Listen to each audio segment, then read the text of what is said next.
আসসালামু আলাইকুম। আজকে একটা বিশেষ কারণে আপনাদের মাঝে চলে এসেছি। আসলে আমি যে মানবিক কাজগুলো করি এগুলো সমাজের মাঝে ভিডিওর মাধ্যমে সমাজে তুলে ধরি।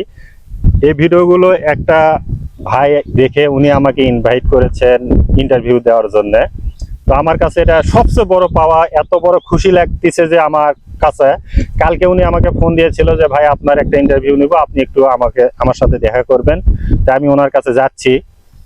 কথাটা এই জন্যই বললাম যে সমাজের জন্য যদি আপনি ভালো কিছু করেন তাহলে আপনার মূল্যায়ন কেউ না কেউ দিবেই। যেমন আমাকে সে ভাই ডেকেছে তার ইন্টারভিউ দেওয়ার জন্য। সে অনেক বড় কন্টেন্ট ক্রিয়েটর নয়, ছোট। উনি সাধারণ যে মানুষের উপকার করে তেনারই ভিডিওগুলো তৈরি করে। তো তার ভিতরে আমাকে যে ইনভাইট করেছে, এত ভালো লাগছে আমাকে, আপনাদের মাঝে শেয়ার না করেই পারলাম না। তো আপনাদেরকে দেখাবো আমার সেই ইন্টারভিউটি কেমন হয়েছে। অবশ্যই সেই ইন্টারভিউতে আপনাদের মূল্যবান মতামত জানাবেন। আসসালামু আলাইকুম।